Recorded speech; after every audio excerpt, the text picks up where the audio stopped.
find themselves short. So let's talk about some solutions. Uh, how did I know you've been studying this problem of communicating on Hmm. a vague, uncertain future, far future to staff for a while? Was there a moment where you sort of realized what would make a difference? Yeah, you're completely right. I'm into this already since a while and thinking about this and trying to find solutions that are suitable for any corporation out there. Um, and in the futures field, there is already, in general, in the change field, there is a lot of discussion around going deeper than the surface level. So what I mentioned already in the beginning, this idea of the iceberg out there, with the problem being just the thing on the surface, and then the main part of the problem is hidden below. This is the same when you want to communicate long-term visions or dreams, because each one of us, and also we as a collective, be it within a corporation, an organization, or even in a community or nation, we have certain narratives and metaphors we are running on. And I realized tremendously about that when I was working with a client. It was just the after merger kind of thing I was facilitating there. And it seemed to be just a brilliant merger. So it was very polite discussions. They were agreeing on a lot of things on paper. It seemed to go super smoothly.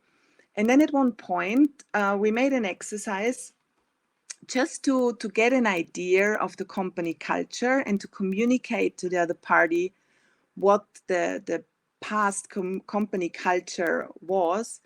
I asked the participants to describe their company as an animal.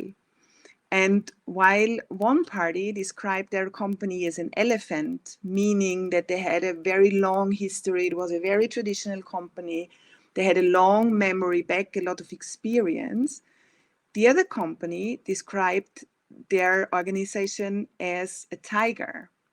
And I think, this showed then the real gap which still was there after the merger on paper, which usually is in all the mergers on the world.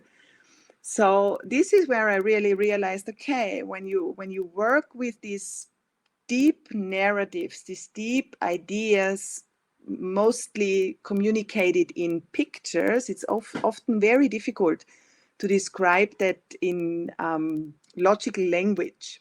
It is Right. much more easy to describe that as a picture. Then you really get to the bottom of it, and that is where you can start working, and that is also where you can start the change. When you try to start it on the surface discussion, you will eventually fail. So the same goes for communicating long-term visions or dreams. You have to understand what narrative your people are operating on, what metaphors they are carrying, what portion of the past they are carrying with them, what is valuable to them from the past